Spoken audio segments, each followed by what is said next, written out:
Vamos a hablar de la obra La Pasión según San Mateo de Johann Sebastian Bach. Tú, como eres un experto, Armando, pues cuando quieras puedes empezar a hablar. Experto y amante de esta obra, claro. Y forofo. Bueno, y en general todo Juan Sebastián Bach. Porque yo no olvido que, siendo de verdad la obra religiosa y el órgano, todo que es de iglesia, yo no olvido los pasacalles yo no lo olvido. De la obra tan maravillosas, que son tan alegres y bonitas. Por eso, sí, aparte de que, claro, la obra religiosa es de primera envergadura en Bach, pero yo tengo presente también la belleza musical de los pasacalles. Para mí Bach es la música pura, en el sentido de que Sí. él lleva un camino... Más que de pura, yo quizás estés de acuerdo, que sería la música depurada. Sí, porque es muy refinada, muy elaborada. Eso. Es altamente... Y la música instrumental secular y la música religiosa tienen las dos la misma calidad. O sea, La misma. porque no hay ninguna diferencia en la técnica, en los procedimientos, ¿no? Hay diferencia, pues, de tener un texto bíblico religioso como inspiración o como punto de partida. Como se dice música sacra, ¿qué término utilizas para la que no es sacra? Pues es que ahora me viene la palabra en alemán, no lo sé en español. Música sacra y música... Laica no. En alemán lo llaman mundana. Mundana, Müller, claro. La tradición mundana en Alemania es muy fuerte en filosofía. Por ejemplo, una de las innovaciones del luteranismo también es que era mundano. Ya verás qué relación vas a encontrar. Se estudia en el protestantismo, a diferencia del pietismo y del puritanismo, que no son mundanos. El Lutero es la máxima expresión de la mundanidad, no en el sentido de frivolidad, no, como opuesto a sacro. Así que sería muy bien en español, música mundana, muy bien. Claro. Esta idea de diferencia de mundano está muy bien expresada también en la obra de Santayana, para distinguir lo religioso y lo mundano. En la música se ha hecho una diferencia muy clara, ¿no? Sobre todo desde que se empieza a escribir música de forma consciente que no es para el servicio religioso. Bueno, pero aparte, la primera del Renacimiento no era para el servicio religioso. O sea, Y después sí. Claro, el problema, lo que tenemos en el Renacimiento es que las fuentes escritas en el 90% son de música religiosa, porque esa se quería conservar. La música que se ha hecho... La otra no ha quedado, Claro, ha quedado tanto. No ha quedado tanto, no han quedado documentos, digamos, partituras, podríamos decir hoy en día, ¿no? Sí, pero los grandes del Renacimiento... Los grandes del Renacimiento, como puedan ser Palestrina, Tomás Luis de Victoria... El primero que desarrolla la música mundana fuera de es Monteverdi, o sea, el primer gran nombre es Monteverdi. Ese es el que yo tengo presente, claro, siempre. Ese es el primer gran nombre. Pero antes, cuando hicimos... Y ya lo hablamos ayer cuando hablé de Monteverdi. Sí, exacto. Pero cuando hicimos aquí el programa sobre el contrapunto en la música, la perspectiva, que citamos a Dufay, y aquel motete que se estrenó en la capilla de Brunelleschi, era música religiosa, ¿no? Básicamente. Eso yo creí que había sido... No, el motete que se llama Nuper Rosarium Flores. Sí. ¿Por qué viene a la imaginación musical de Bach escribir una obra sobre la pasión? Claro. Porque, a ver... Los antecedentes son claros, y es un género musical puro del barroco. En el barroco, y no en Alemania, sino en Italia, es donde empieza, a principios, finales del 1600 y sobre todo 1700 en Roma. Por poner un ejemplo, se hace muy grande, muy conocido el oratorio de San Felipe Neri, que quien haya estado en Roma lo conocerá. Y entonces se crea un género musical que no es la ópera, que es el oratorio. Sí. Y el oratorio es un género musical... ¿Pero en qué género está el Mesías? En el oratorio. Luego, más tarde, en Mendelssohn tenemos Elías, sí, Paulus, todos estos son oratorios. El oratorio siempre es música sacra. Sí. Y entonces es una manera de contar una historia de la Biblia, o con textos también, dependiendo del autor, religiosos, contarlo de una manera musicada que se acerca al público. ¿Y ha habido alguna, eso yo no lo sé, ha habido alguna obra grande musical basada o derivada del gregoriano? Claro, grande como lo conocemos hoy en día, no. Pero sí, en el fondo sí. Es decir, si pensamos en cuántos motetes religiosos han escrito, pero ya en el clasicismo, en el romanticismo, Brahms, Haydn, Mozart, también hay Bruckner, algunos que proceden. Claro, todo eso procede porque el gregoriano lo que instaura es un repertorio muy grande de melodías que se llaman cantus firmus. Pero un momento, el gregoriano está fundamentalmente basado en la voz. Es solamente vocal, claro. Por eso, Entonces, ¿cómo tiene lugar ese traslado? porque se toman las melodías, es decir, para que el público lo entienda, los oyentes, si tenemos una melodía que se canta, pues muchos compositores ya, sobre todo en el 19, han utilizado esa melodía de forma instrumental. El texto desaparece y queda el valor sonoro solamente, sin el texto. Que era la canción. Claro, que era la canción, porque el gregoriano nace para elevar la palabra de la liturgia, Sí. darle un sentido más elevado, más profundo. Pero a mí me gusta muchísimo el canto gregoriano. Uy, y es un tema que a mí me apasiona y otro día también podríamos hacer un programa sobre una historia que pocos oyentes que no sean muy expertos conocerán y es por qué se le llama gregoriano, de dónde nace. Explícamelo ahora. Pues es una historia maravillosa, es decir, en el cristianismo primitivo, alrededor de los siglos, pues estamos hablando quinto, sexto, séptimo, aproximadamente octavo. Eso no es primitivo. Bueno, primitivo, Sí. claro. Hablaba de la música, claro. De acuerdo, de acuerdo. En los, digamos, Porque es posterior a San Agustín. a San Agustín. Después de San Agustín ya no hay primitivo. Y para la música tiene una importancia muy grande San Agustín, ¿no? En las confesiones.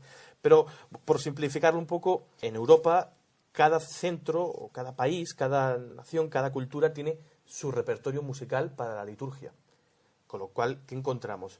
En Roma, en aquella época, se cantan un tipo de melodías y en un estilo vocal que es totalmente diferente de lo que se está haciendo en París o de lo que se hace en España. En España, el canto mozárabe, llamado, Ah, sí. es una belleza La melodía, sí. maravillosa. Sí. Entonces hay diferentes tipos de repertorios. Es decir, la música utilizada para la liturgia se hace en cada manera de sitio diferente. Los cantores de cada iglesia tienen su forma particular y hoy en día pues se ha clasificado como canto romano antiguo, canto ambrosiano en Milán, ¿no? Canto galicano, etcétera, ¿no? En España el mozárabe. ¿Qué es lo que ocurre? Y aquí me va a ayudar usted muy bien.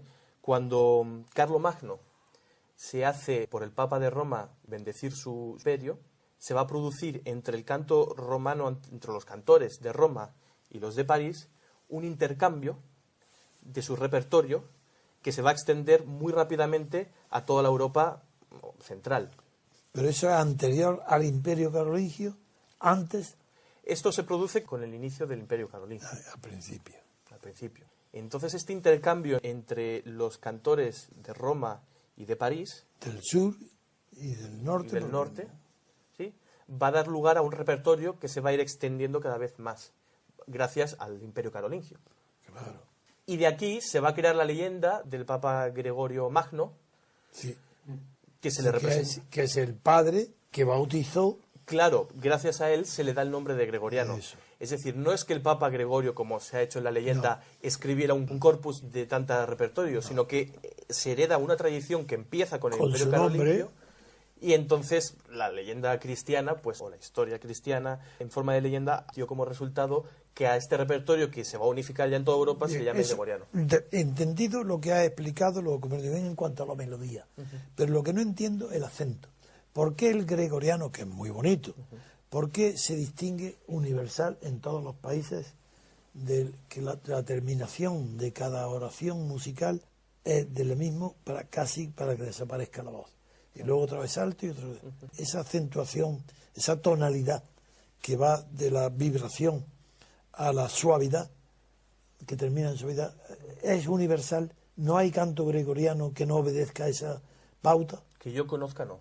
De acuerdo. Que yo conozca, ¿Y por qué su triunfo? ¿Lo sabe a qué se debió? ¿Por qué era un contraste grande con lo que había antes? No creo. Es una tendencia natural de cualquier melodía. La música La también tiene terminación, sus sí. leyes. Y si pensamos que esta música, que el gregoriano va ligado al 100% al texto al que se está refiriendo, y además si tenemos en cuenta que es una música monódica, no hay polifonía, Nada más. solo es una monodia, pues claro, es una cierta entonación que empieza desde abajo, llega a un cierto punto y termina culminante casi como embudecida. y vuelve. Y siempre hay un tipo, las llamadas cadencias, Eso. que son las fórmulas para terminar una frase. Los finales. Que esas finales pues, son siempre los mismos porque, claro, se acaba el texto y después se va a continuar con la misa. Entonces eso lo que hace es darle una unidad, una coherencia a toda la línea melódica. Las tensiones musicales que pueda crear en el discurso se ven siempre resueltas. Sí. Pero esa dulzura de la armonía gregoriana, ¿eso llega así intacto a influir en la música barroca? No, yo creo que no. En Bach lo que queda de eso es la utilización de parte de alguna de esas melodías, ¿no? Que claro, Bach, como está tan influido por el luteranismo, apenas utiliza melodías gregorianas. Claro, claro. Él, Bach, lo que va, claro. Bach lo que va a utilizar... Ha explicado, clarísimo, no es Roma, ¿de acuerdo? Claro. Es contra Roma. Es otra tradición. No, es que no es Bueno, Roma, es contra Roma. Contra Roma. Exacto. Bien, pues vamos, sigue, continúa ya. Yo estoy escuchando muy atento a la personalidad de Juan Sebastián Bach. ¿Por qué? ¿Cómo le viene a la cabeza la composición de una partitura sobre la pasión? Claro. Tenemos que pensar primero que Bach, en el tiempo en el que él escribe la Pasión de Mateo, y que no es porque Bach ha escrito Pasión de los 4 evangelistas, pero nos ha llegado a nosotros Mateo y Juan, pero él ha escrito también de Marcos y de Lucas, ¿no? Bach era maestro de capilla, bueno, cantor llamado, en aquel tiempo en la iglesia de Leipzig. Ah, ahí estaba en Leipzig, Ahí está en Leipzig ya, sí. en la parte oriental. Sí, en la parte oriental, que en aquel momento la llamada iglesia de Santo Tomás, la Thomaskirche, que es un centro musical extraordinario. Y entonces tenemos que pensar que hay una función pedagógica en una Biblia luterana, en un idioma alemán reciente. Estamos hablando de 1700, hombre, tenía 200 años. Bueno, pero... te digo, si tan reciente, no, que los mejores filólogos y estudiosos de la lengua alemana creen que el creador de la lengua alemana es Lutero. Desde luego. Lutero para la lengua alemana es como Cervantes para nosotros. Sí. Y como Shakespeare para sí. Así se está considerado la literatura de Lutero.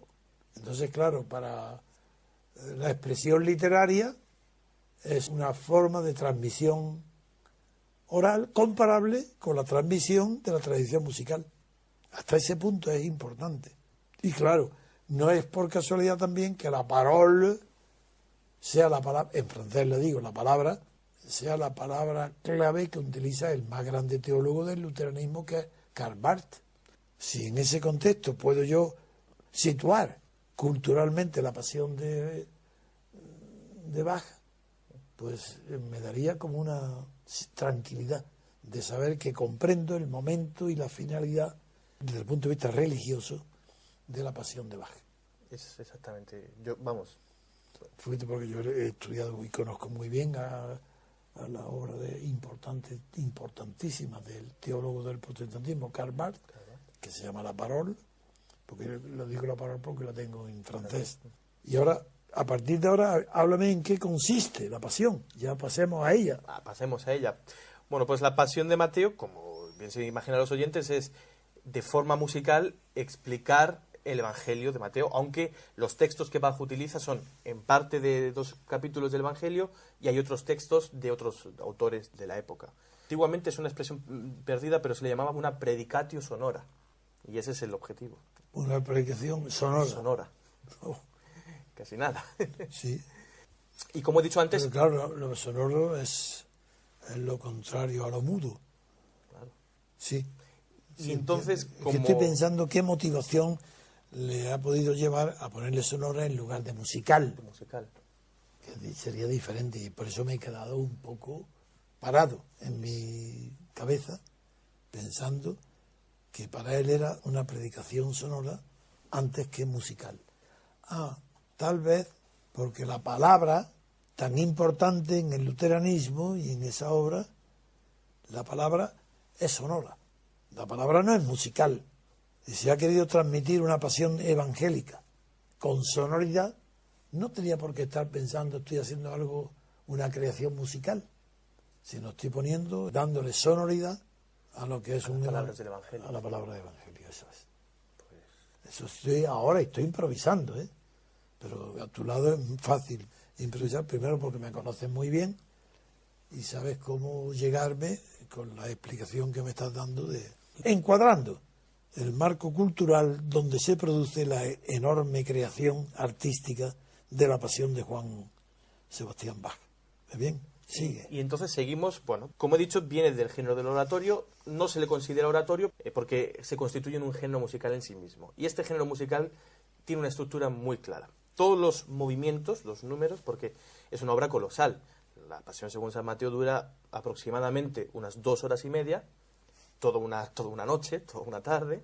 El efectivo instrumental coral que utiliza Bach es muy grande, 2 orquestas, 2 coros, más luego los solistas vocales.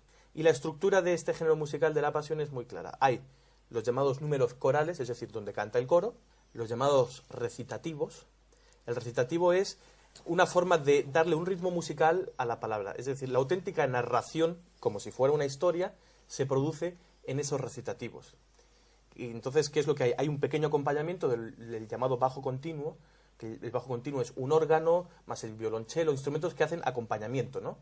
Y en lugar de haber un ritmo fijo, marcado, como puede ser en los corales, donde uno escucha un tempo musical, en el recitativo es una manera de hablar declamando. Pero es que el recital, hoy ha quedado en una tradición que sí intermedia, porque hay recitales, por ejemplo, de poesía, pero no hay un recital de prosa, lo hay de poesía. Y hay recital de música. Y el recital de música generalmente es hablado. No se dice un recital de un concierto de instrumentos musicales. No se le llama. En cambio, si es cantado, sí. Y la poesía también. Todo esto es preguntas que hago y afirmaciones para que los que nos escuchan y sean aficionados al arte del sonoro, al arte sonoro, pues comprendan por qué estamos hablando el Viernes Santo de la Pasión de San Juan de Sebastián Bach. Pues eso es lo que es el recitativo, claro. Y lo único que el cantante que recita, en este caso, se imita una recitación. Bach sí que escribe las notas concretas que se tienen que cantar, pero tanto el ritmo y la forma... Lo pone el intérprete. Lo pone... Sí, es más libre e imita una palabra hablada. Y luego el otro tipo de número... Sí, ¿hay improvisos? No. Hay estudiosos teóricos que sí que afirman que pudiera ser que en la época fuera más flexible. Pero es cierto que en Bach hay una cosa muy clara. Cuando hay cosas que él deja a la improvisación, en su manuscrito no lo especifica, pero está muy claro cuando él quiere algo concreto y lo escribe, ¿no? Y se toma el esfuerzo. Donde puede haber interpretación ya más libre es cuando no lo escribe. Cuando no lo escribe. Y luego el otro tipo de número que hay en la Pasión, junto con el coral recitativo, es el aria. Sí, esa es la más famosa. Es lo más famoso, ¿no? Las arias. Y como he dicho, pues dura todas estas 2 horas y media.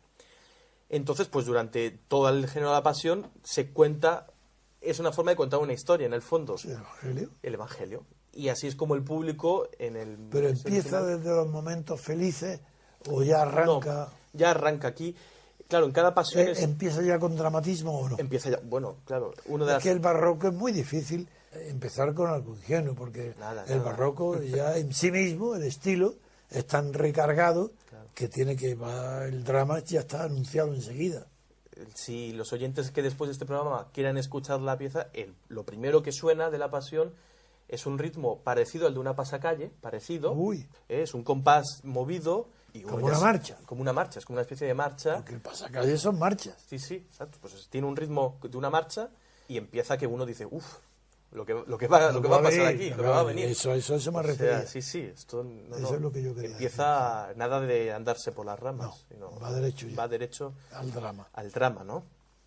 Y en la tonalidad que le escoge en do menor, y el primer movimiento además es un prodigio. La diferencia para los que no entendemos, no tenemos educación musical, ¿qué significa ha escogido la tonalidad do menor?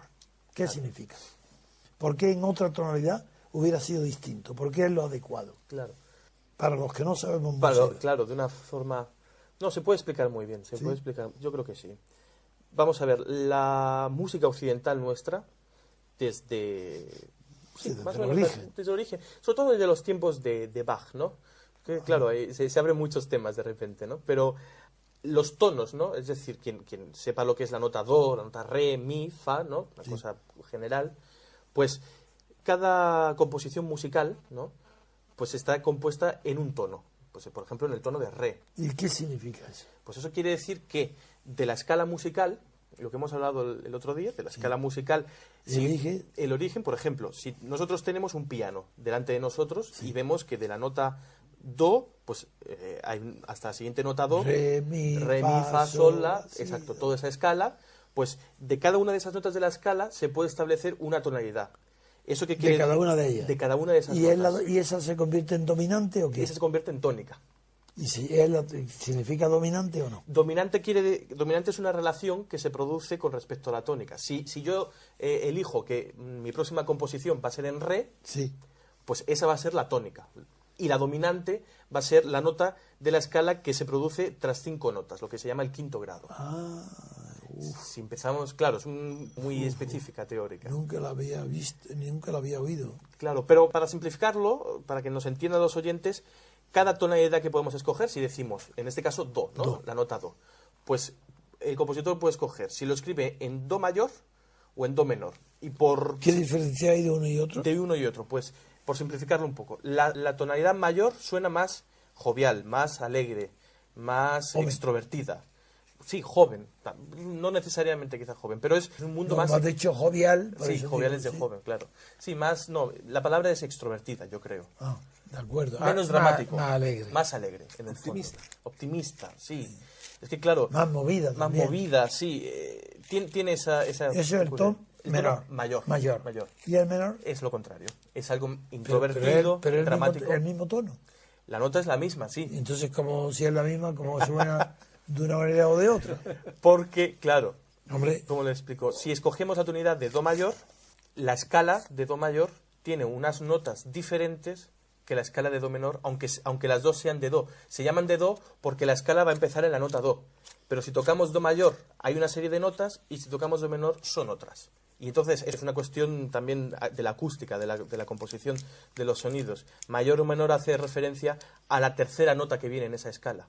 Es decir, si cogemos do mayor, vamos a tocar do, re, mi, que es lo que conocemos, y si cogemos do menor, vamos a tocar las notas do, re, y no mi, sino mi bemol. ¿Qué quiere decir mi bemol? La tecla negra del piano, El semi. el semitono. Y esa diferencia pequeña en un piano, que es apretar Se una tecla nota u ya. otra, es al oído otro mundo. De acuerdo. Y entonces las tonalidades menores... Dentro de 3 horas se me lo ha olvidado. Pero de acuerdo. No creo. Que se Con me su haya memoria. Sí, pero Pero bueno, yo creo lo importante aquí es que las tonalidades mayores son extrovertidas, más alegres, más movidas, y las tonalidades menores son más tristes, más dramáticas, más reconcentrada. más reconcentradas. Un ejemplo claro, la obertura que tanto le gusta de Egmont, Muchísimo. de Beethoven, Muchísimo. pues está en do menor. Ah. Y esta de Bach está en do. Está en do menor también. Es una tonalidad escogida por muchos compositores para movimientos dramáticos, donde hay una carga dramática Hombre, profunda claro, y grande. Egmont, fíjate el asesinato. Casi La nada, ¿no? muerte a manos del duque de Alba. Claro, casi nada. Pues aquí la pasión empieza en la misma Que tonalidad. eso hay poca gente que lo sepa. Oye, que les gusta incluso Egmont, pero no saben No lo saben que es. de qué va. Y entonces, bueno, pues este es el comienzo de la... No quiero distraerte, porque lo de Egmont, que está contado por Goethe, un drama de Goethe, y cualquier cosa. Ay, perdón, no, me he equivocado. No es Egmont, sino Coriolano la que está en... Ah, en Coriolano. porque Egmont está en fa menor, no. Coriolano está en do menor. Coriolano. Inspirado en el romano, Román, también de Goethe. el de su madre, También de Goethe. que se alaba a las mujeres de Roma. Ah, esto no lo sabía. Es que no estoy seguro si es el mismo. El de Beethoven es de la obra de Goethe, una obra de teatro bastante breve.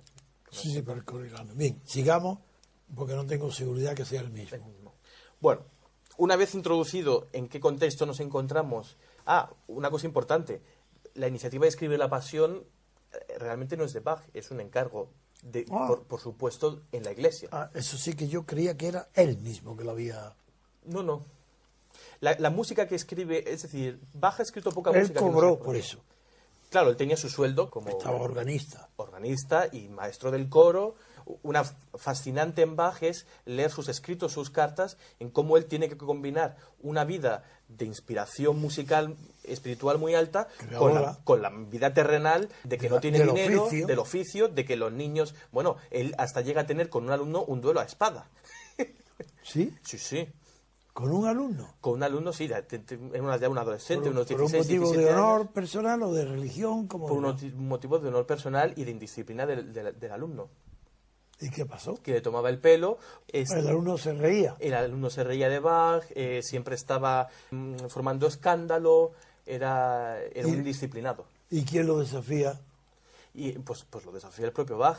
¿Al alumno? Al alumno, sí, sí. ¿Pero cómo es eso? Sí, no, es que era un personaje, ¿eh? ¿De verdad? Sí, sí. Es que hay que tener en cuenta, Bach en su infancia fue muy conflictivo. No fue un niño... Se queda huérfano muy joven, muy joven, y sus notas en latín, bueno, los profesores lo querían echar de todos los lados. Pero Bach, y fue una persona... ¿Era rebelde? De joven, sí, era muy rebelde. Todo lo que... Tuvo, por tanto, su pasión dominante. Absolutamente. Y como sabes mi teoría del arte, Y que que es válida para los músicos, ¿eh? Exactamente la igual. misma. Tuvo su pasión dominante y muy claramente. Pues vamos. Y de hecho, la colosal obra que ha hecho Bach, que no la ha hecho ningún otro, que es escribir para todo un año litúrgico una cantata para cada domingo. Imaginaos lo que es en aquella época. Esa creación. No hay ordenadores, la música no se va a imprimir. Ni no- reproducciones, ni reproducciones. gráficas. Entonces, de semana a semana, Tenía que Bach compone una música, una cantata que duran una media hora y aproximadamente, ensayarla y ensayarla y copiar todas las partes para la orquesta de la iglesia. Bueno, inimaginable hoy en día Completamente. trabajar a ese nivel y con esa Pero intensidad. no le ayudaba a nadie a Bueno, sí, transcribirla. tenía, Supongo que sí, ¿no? A claro, tenía sus transcribirla. ayudantes, pero transcribir de tal manera Sí. que un músico... y él fue feliz o desgraciado en el matrimonio. Él se casó 2 veces, la primera mujer murió y no, él fue feliz. Ella le cuidó mucho. Ana María Magdalena Bach, pues le cuidó mucho. Y lo que pasa es que tuvieron muchas desgracias porque en total Bach tuvo 28 hijos entre las 2 mujeres, de los cuales pues sobrevivir hasta la edad adulta pues creo que fueron unos 12 o una cosa así. El resto murieron como... Entonces, claro, una época de mortalidad infantil muy alta, tanto la madre como el padre Bach aprendieron a sufrir a que los niños con 1, con 2, con 3 años se murieran. Pero el matrimonio entre ellos fue tranquilo, fue feliz, no fue muy desgraciado. Sigamos. Sigamos. Tu curso. Entonces, yo quería destacar para los oyentes, a propósito de la realización de la obra, quería destacar para los oyentes pues 3 áreas. Claro, yo invito a todos los que nos oigan, a los que no la conozcan, a que la escuchen entera, ¿no? Y cuando la escuchen entera quería destacar 3 áreas. Es que, claro, Muy en este especiales. programa, pero es que hubiera sido tan complicado que hemos preferido la sencillez. Claro. Porque en este programa, si tu intervención fuera acompañada de trozos seleccionados de lo que está hablando, que es lo que viene ahora, las partes, hubiera sido mejor. Claro. Pero sería de tal complicación y de tiempo que te tienes que ir a regresar a Alemania, que tampoco era cuestión de ponerte una penitencia el Viernes Santo, de que te pongas el cucurucho de penitente Claro. y te quedes aquí arrastrando cadenas. Y por eso yo te pregunto cosas que para los que no conocemos el arte de la música sinfónica y de la música clásica, porque no es una sinfonía tampoco. No. No, he dicho sinfónica, he dicho no, en Bach no es sinfonía. Pues bien, por eso hemos elegido este método, de que tú expliques con sencillez, como hasta ahora estás haciendo, la obra de Juan Sebastián Bach, de la Pasión. Habrá de 3 momentos escogidos. Sí, quería enlazarlo esto, que una de las cosas que hacen que sea una obra tan impresionante es que claro, es universal. Esto lo hemos hablado tantas veces. Uno puede ni ser creyente, y aunque sea creyente puede ser uno católico, y esta música traspasa todo. Sobrecoge. Sobrecoge. Y para mí ese es el aspecto fundamental de la música de Bach. Pues dice que a todo místico y no místico. Todo místico y no místico, exacto. Bach en su música, lo que yo aprendo cada vez que me acerco a cualquier obra, partitura, siempre cada vez es que no se deja, en los momentos alegres nunca es muy alegre. En los momentos trágicos Eso es lo que yo me refiero. Tampoco ¿Qué son- regla de juego de musical tiene la composición para domesticar Domesticar. a su pasión dominante que de niño le lleva a ser rebelde o a desafiar al padre y luego es capaz de hacer esas composiciones? Ese es lo que yo creo que he descubierto en mi crítica de arte, en mi teoría estética, que los grandes creadores son aquellos que teniendo una pasión dominante, que lo hubieran anulado por completo, que hubieran fracasado como artistas, tienen que inventar nuevas reglas para el oficio, porque no les basta lo que la tradición le ha enseñado, porque en la tradición no está incluido lo que ese genio de carácter y de voluntad y de pasión tiene dentro, que necesita unas reglas especiales que encaucen su pasión. Sí, y que los anteriores genios esa regla no la han enseñado, probablemente bien porque tenían otras pasiones distintas, dominantes, o bien incluso aquellos que tuvieran de pasión dominante la soberbia o el orgullo o la timidez, han resuelto el tema de que los podía paralizar a través de unas reglas musicales que no son las que Bach luego le van a dar la personalidad a él. Eso es lo que yo he descubierto, meditando, para encontrar la personalidad de los genios en el arte, que es esto que acabo de decir. Y me parece, bueno, cada vez que medito sobre ello, lo aplico, intento descubrirlo en los grandes genios y siempre lo encuentro. Siempre uno va a encontrar esa pasión dominante encauzada. Y ver qué regla descubre él y crea una escuela. En cambio, no puede seguir las enseñanzas de su escuela anterior, porque no existía esa pasión que había que dominar. Y requiere otras reglas, otras disciplinas para encauzar esas pasiones que pueden ser desbordantes o, al contrario, demasiado tímidas. La cobardía es una pasión. Para dominar la pasión de la cobardía necesita una disciplina, un conocimiento técnico del arte, bien sea pintura, escultura o música, distinto del que ha dominado en las escuelas anteriores en las que él ha conocido, donde la cobardía no era la pasión que ha inspirado las reglas del oficio, que puede haber sido la fantasía o el sueño o el delirio, son distintas. Y yo no sé, en Juan Sebastián Bach, qué pasión dominante tú en su vida has encontrado, que la ha podido resolver mediante el arte, pero fuera del arte y antes de que la resolviera, era el orgullo, el nerviosismo, la cólera, la impaciencia. Impaciencia creo que no, porque alguien que ha tenido esa disciplina de trabajo, no, pero orgullo mucho. Orgullo mucho. Rebeldía también, otro ejemplo de su vida muy divertido. El primer puesto que obtiene Bach es en la ciudad de Köthen, y está cerca de Leipzig. Está al lado. En esa región de Alemania. Bach tiene entre sus ejemplos musicales, sus antecedentes y sus ídolos, un organista que está en la ciudad de Lübeck, en Hamburgo, cerca de Hamburgo. Lübeck, exacto, que se llama Buxtehude, compositor muy bueno, sobre todo de órgano. Bach admira a Buxtehude. Bueno, pues él se va, pide un permiso, creo que habían sido de 10 días, si mal no recuerdo. ¿Va a estudiar con él? Bueno, sí, se va a verlo, se va a pie, claro, hace un viaje a pie de un mes, y sin avisar al príncipe de Köthen, pues se quedó allí 100 meses. Y ejemplos como este tiene varios en su biografía. Entonces era muy orgulloso y tenía muy claro qué es lo que quería. Cierto egoísmo también, ¿no? Y rebeldía. Bueno, entonces, ¿qué es lo que quería destacar ya centrado y para mí más importante? Vamos a vivir momentos en la pasión para quien la escuche, por ejemplo, en el aria que significa en español "De amor quiere morir mi redentor", Aus Liebe will meine Heiland sterben, que es el aria central, que en este caso la canta María, el personaje de María, con una instrumentación innovadora para la época. Es la voz, una flauta y 2 oboes. No hay cuerdas, no hay nada más. Y es conmovedora, ¿no? Los momentos de dolor que vamos a vivir. En contraposición a este aria, un poco después, viene el aria de cuando Jesús ya ha muerto, que la canta el bajo, la voz de bajo, ¿no? Que se llama "Haz de mí tu corazón", más o menos. Como digo, no todos los textos son del Evangelio, que en contraposición a esta es un aria esperanzada, alegre, no tiene un carácter dramático. Y entonces Bach asocia la muerte de Cristo y después la resurrección no con algo trágico, no con algo doloroso, sino con una liberación. Algo que da esperanza. Algo que da esperanza. Y esto lo retrata en la música maravillosamente. Y por eso, como conclusión, lo que yo siempre aprendo con Bach y lo que tiene su música es que sigue una línea recta, indestructible. Los momentos alegres, claro, son muy alegres, pero no son tampoco alegres como un niño o como muchos románticos que pierden el contacto con el suelo.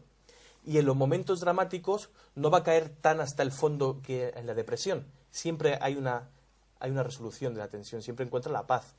Rara es la composición de Juan Sebastián Bach que acabe con un acorde triste, que acabe en dramático. Siempre quien lo escuche va a escuchar que al final hay una cadencia, esperanzador. hay un final esperanzador. Y es interesantísimo. Y a mí me conmueve. Yo cuando oiga la próxima vez la Pasión, tendré en cuenta esto a ver si lo veo. Hombre, que veo los sentimientos, sí, Claro. pero quiero decir que sea una línea de conducta constante. La música de Bach en la Pasión retratada. Luego, si pienso, otra de sus obras monumentales también religiosa, su Misa en Si menor, que es una misa católica, escrita al final de su vida, obra colosal. ¿Y por qué siendo protestante es una misa católica? ¿Qué es? ¿Un encargo? No es un encargo, es una Es cosa- la misma, dentro, es una parte de la Pasión, ¿no? No, la Misa en Si menor es otra obra totalmente separada. Ah, es que no lo había explicado. Ah, no, eso. claro. Él escribe, una de sus últimas obras es la misa en Si menor, que esto sí que no es un encargo. Esta la escribe él para ofrecérsela, porque una cosa que no aguanta es ganar tan poco dinero. Trabaja de sol a sombra, incansablemente, muy apasionadamente, pero no puede soportar esas condiciones de vida que tiene. Entonces, esta misa se la ofrece, y es que no tengo aquí el dato concreto a quién se la ofrece, pero es a una corte católica, a un príncipe católico. Eso digo, fue un encargo. O sea, pero la escribe él de motu propio, no se la encarga a nadie. Pero la ofrece a... La ofrece para ganar dinero. Claro, la vende. La vende. Y en esta misa, para ilustrar esto que hablaba, el momento de la crucifixión, en el credo de la misa, es un movimiento dramático, con disonancias, realmente doloroso, y el último acorde, cuando dice que ascendió a los cielos, es un momento esperanzado, es un acorde, una armonía que suena, que te lleva como al cielo. Y es Sí, una imagen como hay, muy recurrente. yo no sé, una pregunta que va a ser muy difícil que la puedas contestar. En el hermetismo se habla muchísimo de la palabra, del Hijo de Dios. Y la corriente de filosofía hermética que se descubrió que era falsa, la gnosis del siglo II, llega hasta Mozart en la flauta mágica, y se nota muy bien, como lo conoces tú. Hay en Bach algo dentro de la pasión, lo digo por la parte alegre que has dicho, la parte esperanzadora, porque el hermetismo es mucho más esperanzador que el catolicismo, y esa fue una de las razones por el que triunfó. Y pregunto, ¿puede haber o no? Yo creo que es que no lo puedo saber. ¿Sabe usted si en esta zona hay algún tipo de influencia de las doctrinas? En esta zona geográfica me refiero. Eso seguro. Seguro. Pues Eso lo seguro. voy a investigar. Seguro. Me gustaría que lo miraras. Lo voy a investigar porque el tema es apasionante. Hombre, yo lo que sí sé es que la flauta mágica es conocido en toda la musicología. Se sabe que es una de las últimas expresiones del hermetismo. Claro, y es desde luego posterior a Bach. O sea que... Y como la Rosenkreuz, ¿sabes lo que es? Claro, que de universidad está en toda Alemania. Claro. La Pues lo voy a Rosenkreuz, mirar, porque claro, no sería... que era hermética, la organización. Claro. Era hermética. Hombre, claro. Ay, amigo. Es que ahí está. Entonces yo quisiera saber si hubo alguna reminiscencia hermética o del hermetismo en Bach. Yo creo que no, por mi conocimiento del hermetismo. Claro. En cambio, mi conocimiento de Bach es muy pobre comparado a mi riqueza de datos y de conocimiento cultural del fenómeno tan extraño y tan raro del hermetismo. Por ejemplo, que creyó en el hermetismo Schopenhauer, que llega a extremos enormes, siendo una falsedad, porque lo atribuían el hermetismo a una doctrina que creían que era anterior a Moisés, que era contemporáneo de Zoroastro, y que creía que era más santo el corpus hermeticum, el Asclepius, y el Asclepius significa palabra, la palabra, y habla en el hermetismo del Hijo de Dios. Claro, lo que no se podía sospechar, lo que descubrieron el círculo del cardenal Mercier, que eran cartesianos de Descartes, que descubrieron una frase que revelaba que era del siglo II, y es que hablaba de los juegos pitios. Fíjate qué engaño. Pero el Vaticano estaba lleno de pinturas, mosaicos, suelos con la figura de Hermes Trismegisto, el 3 veces maestro, fundador de la doctrina hermética. Madre mía. En fin, vamos a seguir. Sí, pues... Pero me gustaría que algún día me despejara esa incógnita. me voy a imbuir en ello. Y bueno, por concluir, pues la influencia que tiene posterior. Sí, ¿qué consecuencias tiene dentro del género de la música de ese tipo la obra tan imponente de Bach? Pues La Pasión de San Mateo, no la obra de Bach.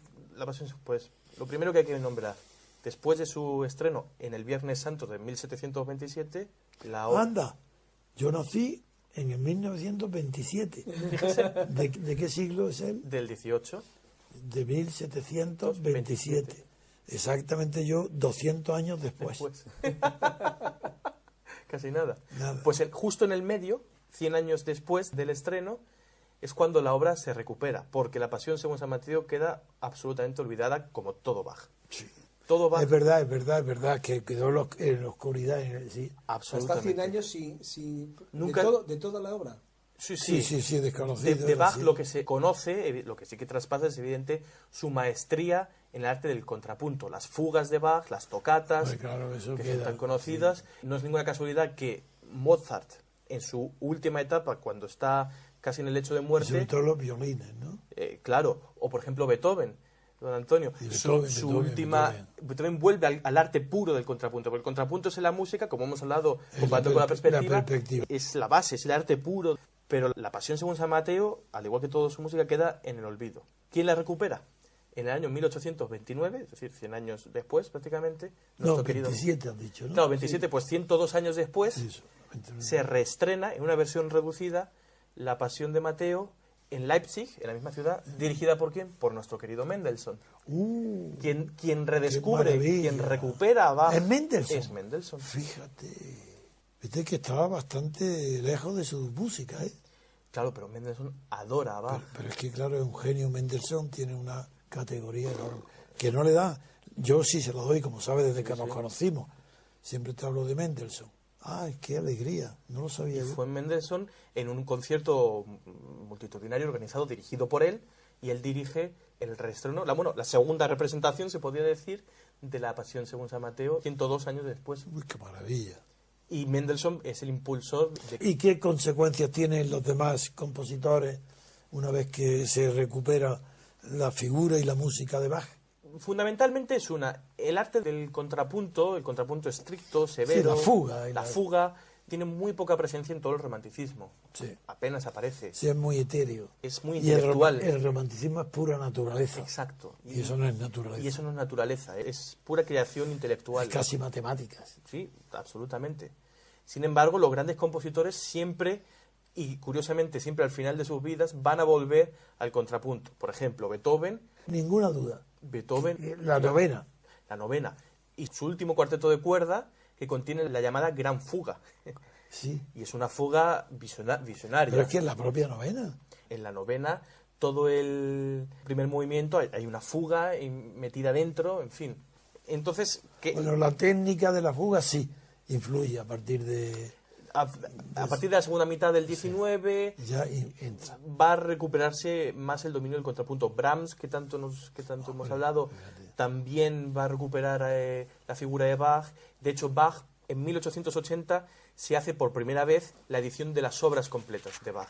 Brahms es uno de los coeditores de las obras completas de Bach, ¿no? Entonces, bueno, pues... Bueno, y luego, como tanto se compara de misticismo, Schumann, ¿tiene algo que ver Schumann en la espiritualidad manifiesta de Bach? Yo no lo encuentro una Los relación. líderes o nada.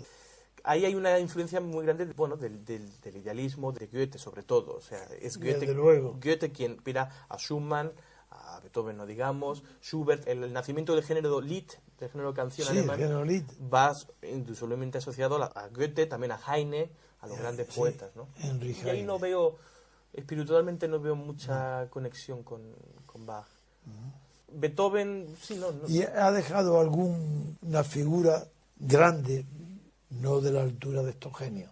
Bach, que se puede considerar ese un seguidor de Bach, ¿o no? Sí, tan claro no. Le pasa algo como a, no digo porque no es tan espiritualista, Van Gogh. Van Gogh no tiene escuela. Claro. Y como hemos hablado otras veces, un revolucionario como Debussy, en la época... Y misma, Debussy lo digamos. no crea escuela. Es que no tienen escuela estos visionarios. ¿No?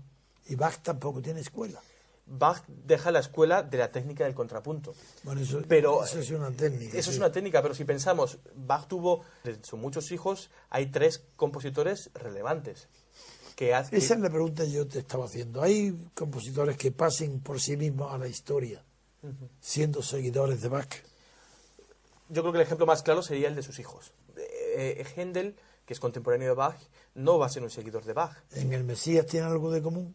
No realmente, ni el sonido, ni la... Yo adoro a Händel, pero no tiene esa profundidad. El Mesías es una maravilla, es una creación extraordinaria, escrita en 2 meses, por cierto. Y de una influencia musical tremenda. Y de una influencia... Bueno, un alemán crea la música inglesa. Eso fue que, desde luego.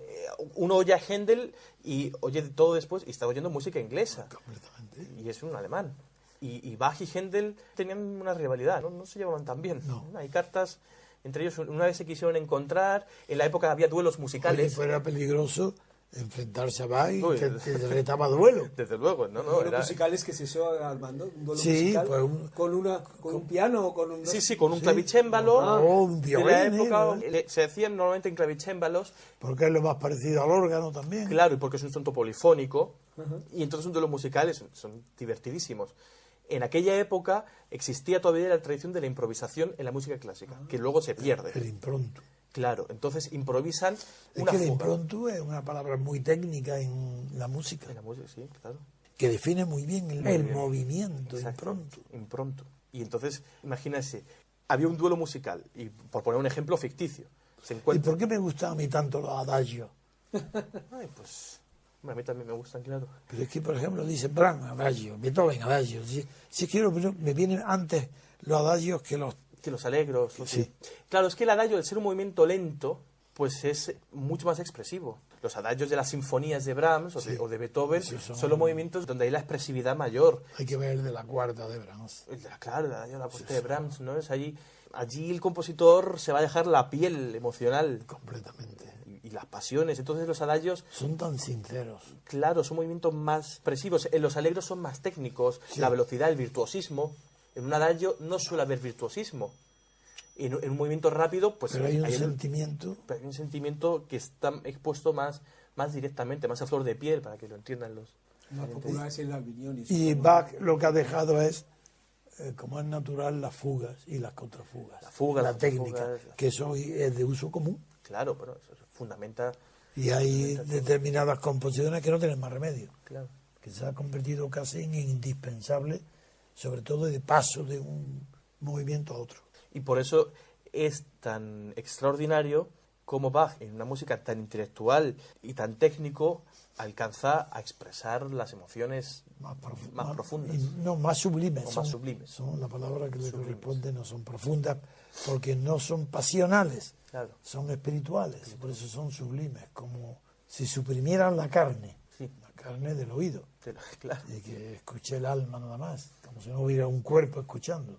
Por hacer una confesión personal, en momentos tumultuosos de mi vida, porque claro, como artista, usted lo sabe, pues Sufre. está uno en Permanentemente. permanente contradicción interna. No, porque la sensibilidad está a flor de piel, y Sufrimiento. está siempre herido. Claro, Si es que un artista de verdad está siempre herido.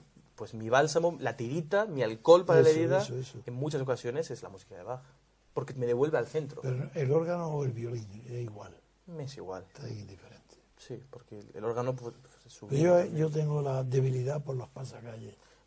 Es que esos pasacalles... Pues claro, la forma del pasacalle es una voz, un tema, una melodía que se repite constantemente. ¿Una marcha? Que es una marcha que se va a repetir y que luego van a haber variaciones por encima, por debajo, aumentadas. Pero queda la línea. Absolutamente. ¿Sabe que el cuarto movimiento de la cuarta de Brahms Sí, es un pasacalle? sí es alegre. Y tiene la forma Y musical... rítmico, y claro, rítmica, sí, claro. y es un pasacalle, es la forma musical pasacalle. Tú dime, como es Viernes Santo, y por respeto a la creencia de tanta gente en la pasión de Cristo, te dejo que termines de Bach dedicando eso a la gente del Viernes Santo, que saben lo que es y que hay esta música tan maravillosa que estamos comentando.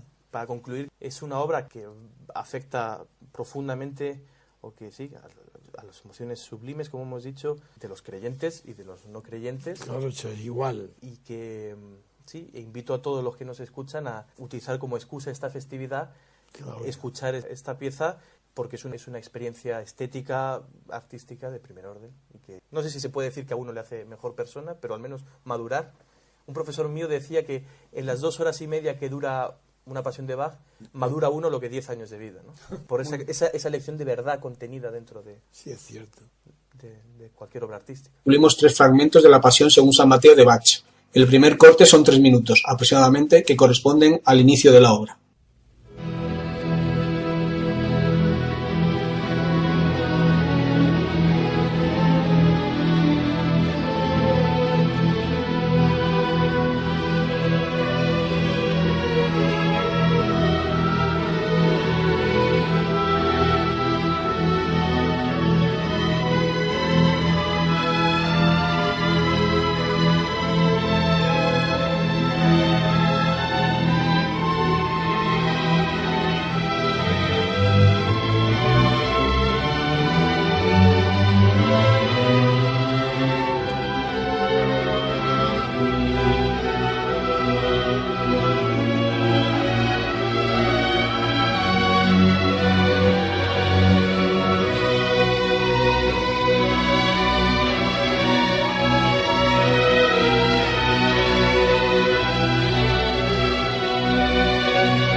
El segundo fragmento es el aria 49 con una duración de unos 4 minutos y que lleva por nombre Aus Liebe will mein Heiland sterben, que significa por el amor de mi Salvador quiere morir.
Y por último, os incluimos el aria 65 de unos 7 minutos llamada Machet dies mein Herze rein, hacer que mi corazón sea puro.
Heaven